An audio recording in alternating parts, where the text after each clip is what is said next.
நாம டீ காஃபிலெல்லாம் பயன்படுத்தக்கூடிய சுகர் சீனியை வெள்ளையாக்குறதுக்கு பல சுடுகாடுகள்ல இருந்தும் கிரிமட்டேரியத்துல இருந்தும் எலும்பு துண்டுகளை வாங்கி கொண்டு அனிமல் ரோட்டரிஸ்ல இருந்து எலும்பு துண்டுகளை வாங்கி தான் சர்க்கரை தயாரிக்கப்படுகிறது. இத கேட்டதும் நான் அப்படியே ஷாக் ஆயிட்டேன். இத பத்தி நாம ஆராய்ச்சி பார்த்ததில் வெள்ளை சர்க்கரையை சுத்திகரிக்க சில சர்க்கரை ஆலைகள் மாடு ஆடுகள் போன்ற விலங்குகளின் எலும்பு சாம்பல் கறிகளை ஒரு வடிகட்டியா பயன்படுத்துறாங்க. அதாவது உதாரணத்திற்கு தண்ணீரை சுத்திகரிக்க மணலை ஒரு வடிகட்டியா பயன்படுத்தி நீரை அதனுள் கடந்து செல்ல வச்சு பியூரிஃபை பண்ற மாதிரி.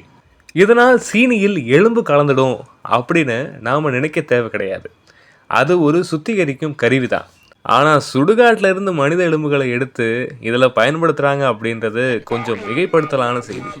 ஆனால் சில சர்க்கரை ஆலைகளில் இந்த மாதிரி எலும்பை பயன்படுத்தாமையும் சர்க்கரையை சுத்திகரிக்கிறாங்க.